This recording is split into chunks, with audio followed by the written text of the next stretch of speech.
What's up guys, it's Connor here, and today I thought I'd do the multiplayer review. Now I've got to grips with multiplayer itself. There are lots of changes, some good and some bad in my opinion, so let's start with covering the good points. There are new armour abilities, some of which are exclusive to online, so I've put a list of those in the description. Specialisations as well, which you can unlock once reaching level 50, the max level.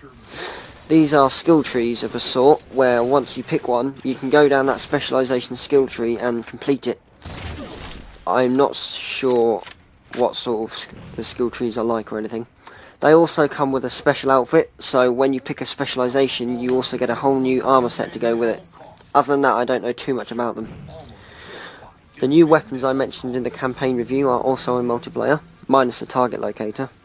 Weapons like the sticky detonator and the storm rifle can be called in via an ordnance drop.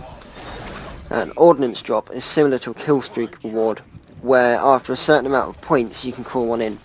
You get a choice of 3 possible drops you can choose from, which can be anything from weapons to upgrades like a temporary damage boost. The score counter for these stacks, so if you die it doesn't reset. Okay, vehicles. Now, the only flying vehicle in multiplayer is the Banshee, and there is also a new ground vehicle from the campaign called a Mantis.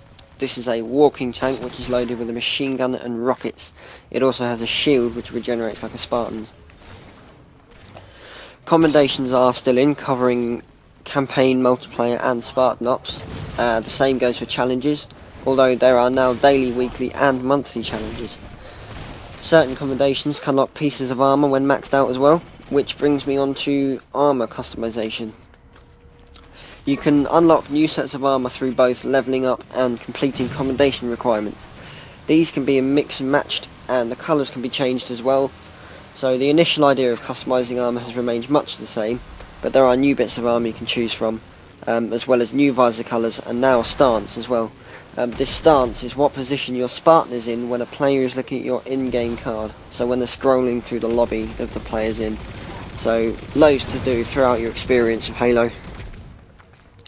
Now, another major change to Halo multiplayer has got to be the loadouts. When levelling up, you earn a Spartan point, which you can then spend on new guns, armour abilities, tactical packages, grenades and support upgrades. Everyone starts out with a default set of loadouts, then as they level up, they earn points. They can buy a new range, a range of new things, which they start each match with. Now, personally, I quite like the idea of this, as it makes your character more personal to you. And say if you have a team of friends, you can each have a class to support each other. However, some people think it puts lower levels at a disadvantage, as the higher levels spawn with better weapons. Although you can only choose between guns like the Suppressor and DMR, so no power weapons. You can't start with power weapons, you can only get them in drops. The tactical package I mentioned a minute ago, you can also get power weapons that spawn start of the match as well. The tactical package I mentioned a minute ago contains upgrades like mobility, which allows for infinite sprint, amongst others. These give the player an edge over other players. The support upgrades contain things like ammo, which increases the ammo you start with in the weapons in your loadout. There are obviously many more of these as well. Now, some of the things I wasn't too sure about are things like the ability to join mid-game. Because although this means that when someone leaves, that team isn't guaranteed to stay a man down, it also means that you have the chance of joining right at the end of the game, or on a team who's getting badly beaten by the other team who now have all the vehicles or something. The small melee lunge as well that used to be in has been removed, so it can now often be quite difficult to hit someone from behind when they're running ahead of you.